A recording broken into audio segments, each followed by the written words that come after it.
The morning of the scholarship competition arrived with nervous energy buzzing through the conservatory. Donors in expensive suits and pearls mingled with faculty in the grand foyer, while students secluded themselves in practice rooms making last-minute preparations. Lillian arrived early, dressed in her nicest navy dress, her hair braided more carefully than usual. Today's events would determine which promising young musicians received the coveted Robertson Scholarship, a full ride that could launch careers. "Miss Porter, thank heaven you're here," Professor Thornton called, waving her over to where he stood with a cluster of board members. "The programs, please." She handed him the neatly printed stack warm from the press room. "Excellent."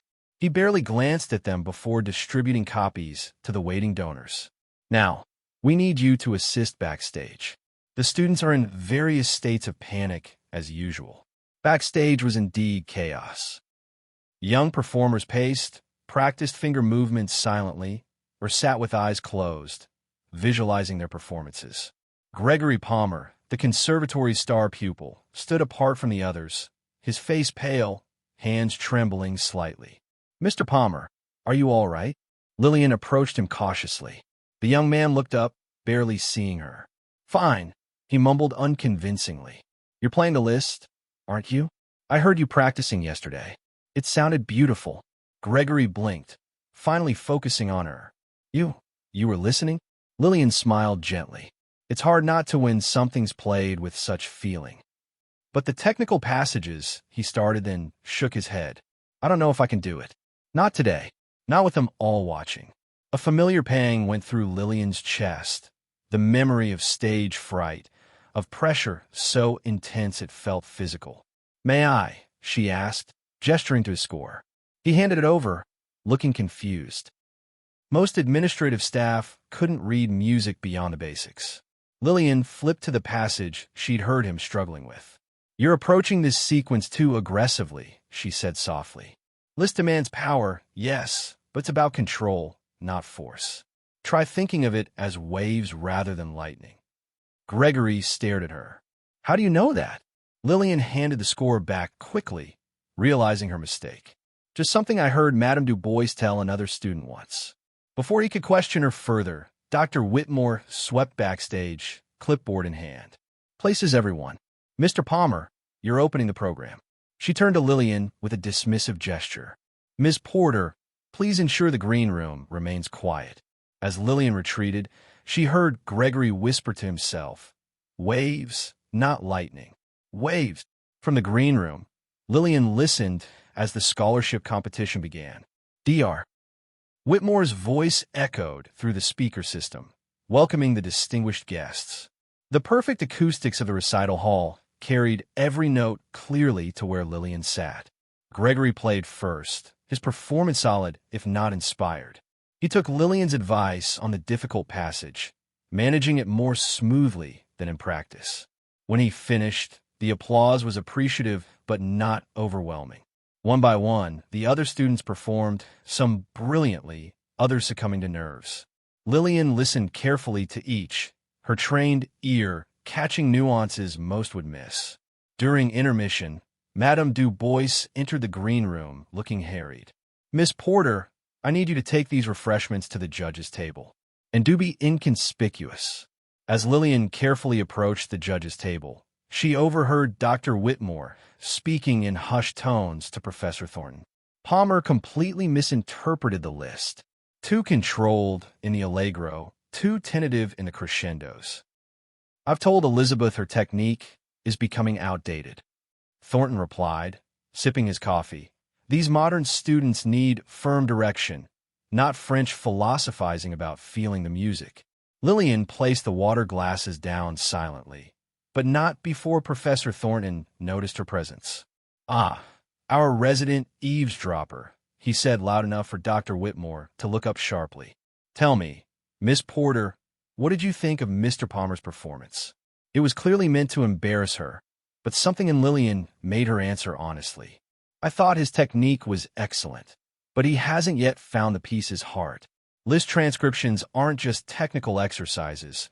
They're reinterpretations that should capture both composers' souls. The silence that followed was deafening. Dr. Whitmore's teacup froze halfway to her lips. "I beg your pardon," Professor Thornton sputtered. Lillian blushed, dropping her gaze. "I'm sorry. I shouldn't have spoken. It's not my place." "No, it certainly is not," Dr. Whitmore snapped. "Please return to your duties, Miss Porter, and leave the artistic assessments to those qualified to make them." As Lillian hurried back, she missed the puzzled look that passed between the professors, the first seed of suspicion taking root. The final portion of the competition was set to begin after intermission. The recital hall was filled to capacity, but backstage, a crisis was unfolding. "What do you mean he can't perform?" Dr. Whitmore's voice was sharp enough to cut glass. "The Danson Foundation representatives are here specifically to hear the list." Gregory Palmer sat on a bench, head between his knees, breathing erratically. His right hand trembled uncontrollably. "I can't feel my fingers," he gasped. "They're numb." Madame Du Bois knelt beside him. "A panic attack. It happens even to the most talented." "This is unacceptable," Dr. Whitmore hissed. "The Danson donation hinges on today's performances." They specifically requested a list piece. Professor Thornton paced, his bow tie askew. "Can another student step in?" "Impossible," Madame Du Bois said. "The list transcription is exceptionally difficult. None of our other students have prepared it." Lillian stood quietly in the corner. The music on the piano, list transcription of Beethoven's Fifth, seemed to call to her. 5 years since she'd touched a piano in public. 5 years of healing. "What about Michelson or Jang?" Thornton suggested desperately. "Michelson performed already, and Jang is a violinist," Dr. Whitmore snapped. "We have no options. We'll have to cancel." Madame Du Bois said grimly. "Explain there's been a medical emergency." Dr. Whitmore's face paled. "The Danson Foundation will withdraw their offer. That's nearly $2 million in scholarship funds gone." As the professors argued, Lillian found herself moving forward. She knelt beside Gregory. "Take a deep breath. Hold it for 4 counts, then release for 8. The young man tried to follow her instructions, his breathing gradually becoming less erratic. "The numbness is normal," she continued. "It will pass, but you need time." "There is no time," Dr. Whitmore interjected. "We go on in 5 minutes." "Actually," Lillian said, rising to her feet, her voice steadier than it had been in years, "I could play instead." 3 pairs of astonished eyes turned to her. Professor Thornton recovered first, letting out a bark of laughter. "Don't be absurd, Miss Porter. This isn't the time for jokes." "I'm not joking," Lillian replied, meeting his gaze. "You're an administrative assistant," Dr. Whitmore said slowly. "This is one of the most technically challenging pieces in the piano repertoire. I'm aware of its difficulty." Madame Du Bois studied Lillian's face, something shifting in her expression. "You said you had no musical training." "I never actually said that," Lillian corrected gently. "You all assumed." The professors exchanged glances, desperation warring with disbelief. "This is preposterous," Dr. Whitmore declared. "We cannot send an unqualified staff member to perform for the Danson Foundation." From the recital hall, they could hear the audience growing restless. "What choice do we have?" Madame Du Bois asked. "We can either send Miss Porter or admit we have no performer." Professor Thornton shook his head. "This will be a disaster." Dr. Whitmore closed her eyes briefly. When she opened them, her decision was made. "Fine. Miss Porter will play. The piece is 14 minutes long. If nothing else, it buys us time to formulate an explanation to the donors." She turned to Lillian coldly. "Do you even know the piece?" "Yes," Lillian said simply. "This is completely irregular," Thornton protested. "We know nothing about her abilities." "We know nothing about her at all, it seems," Madame Du Bois murmured, studying Lillian curiously. "Dr. Whitmore stepped close to Lillian. "If you embarrass this institution, your employment will be terminated immediately. Do I make myself clear?" Lillian nodded once, her heart beginning to race with long-dormant excitement. As they ushered her toward the stage, Thornton thrust the sheet music into her hands. "At least try to look at this while you play. Pretend you know what you're doing." Lillian accepted the pages with a small smile. "I won't need these, but thank you." Before they could respond, the stage manager gestured urgently. "We're on in 30 seconds. Dr. Whitmore took a deep breath, plastered on a professional smile, and walked onto the stage. "Ladies and gentlemen, due to an unexpected circumstance, Gregory Palmer will be unable to perform. However, we are fortunate to have another pianist who will present Liszt's transcription of Beethoven's Fifth Symphony." As she spoke, Lillian closed her eyes, flexing her fingers gently. After 5 long years of recovery and doubt, Lillian Porter, once known to the world as the brilliant Lillian Kurtz, was about to play again. The polite applause that greeted Lillian was perfunctory at best.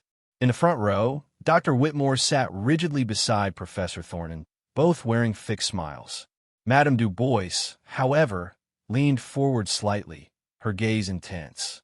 The magnificent grand piano gleamed under the stage lights. Lillian approached it with reverence, adjusting the bench with practiced ease. This simple action caused a subtle shift in the audience's attention.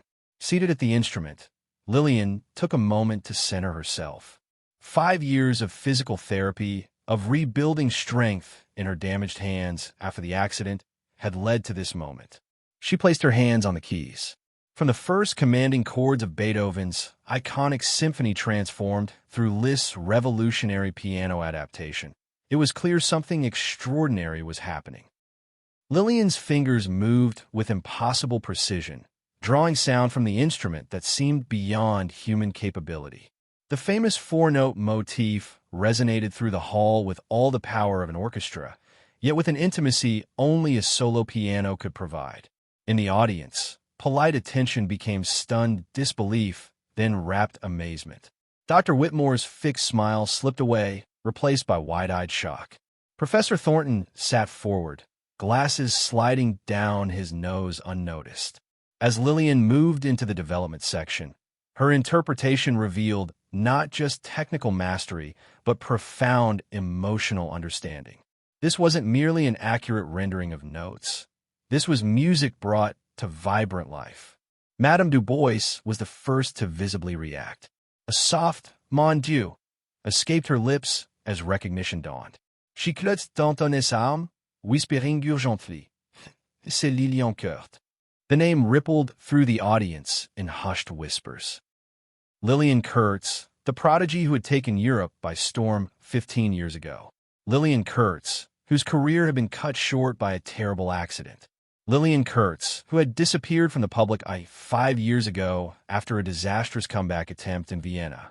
On stage, Lillian was transported, reconnected to the part of herself she'd locked away. Her hands, once damaged and weak, now moved with confident strength. The most challenging passages flowed from her fingers as naturally as breathing. Where Gregory had approached the piece with tentative emotion, Lillian played with the wisdom of someone who had known both triumph and devastating loss. As she approached the final movements, she allowed herself to look up at the audience. The expressions that met her gaze were transformed.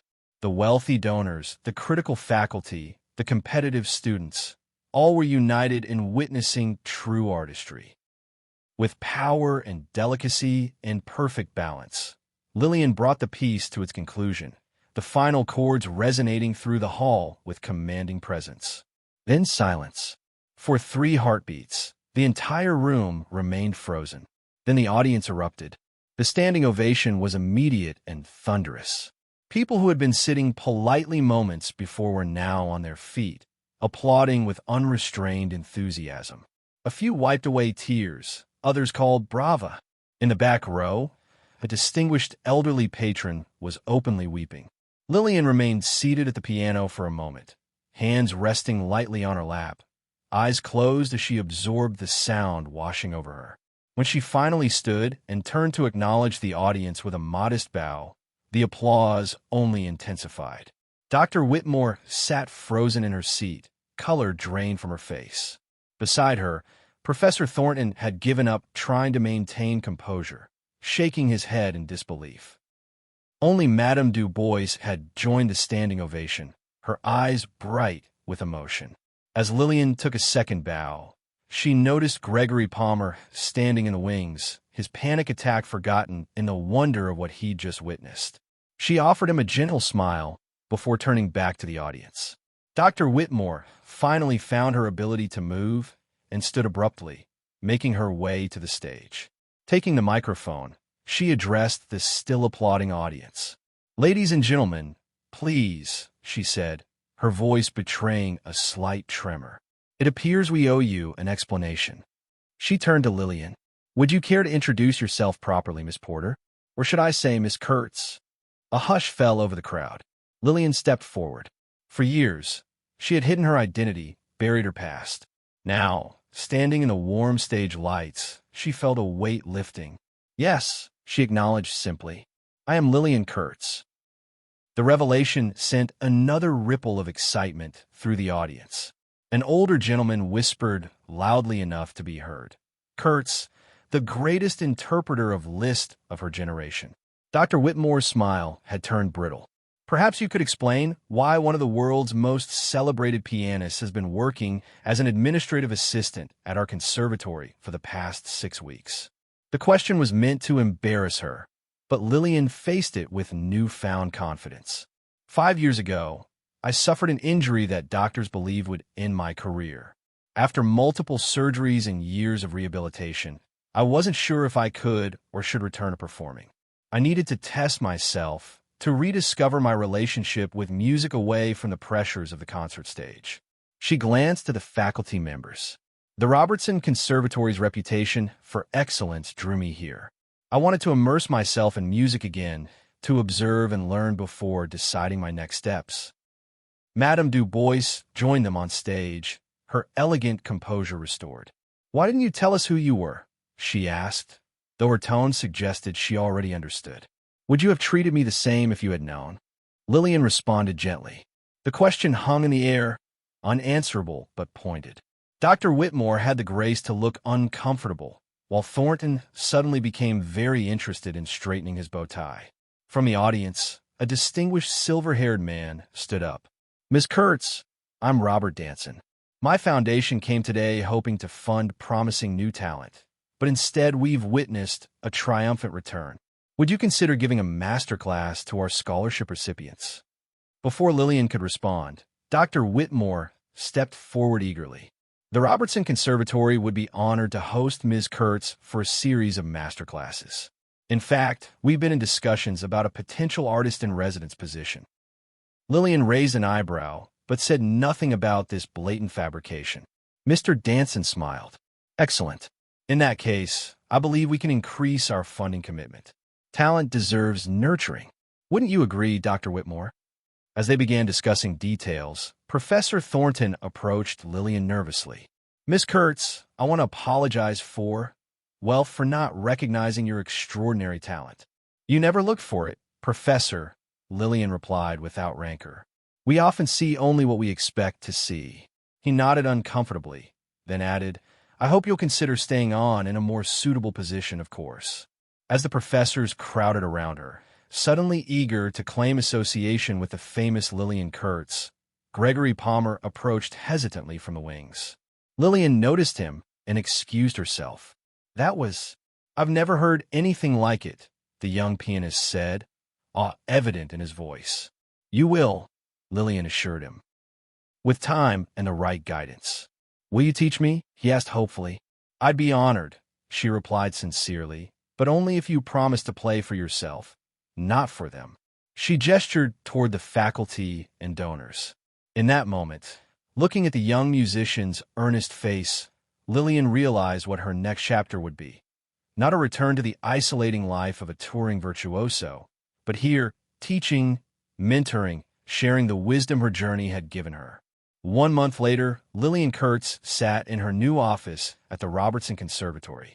The nameplate on the door read, "Artist in Residence," a position created specifically for her after her triumphant return to the piano. Dr. Whitmore and Professor Thornton had become almost painfully respectful, constantly seeking her approval.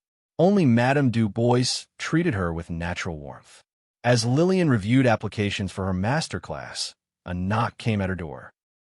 Gregory Palmer entered, carrying his sheet music for his upcoming recital. Professor Kurtz, he greeted her with a smile. I've been practicing that passage as you suggested.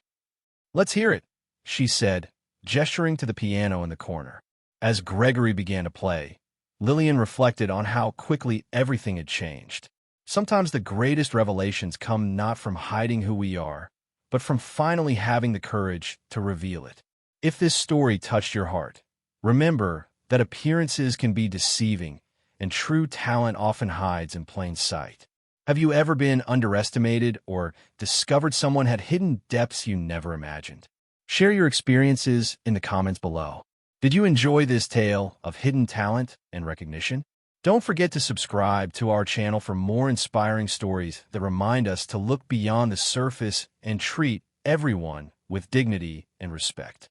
Until next time, remember, the most extraordinary people often appear the most ordinary at first glance.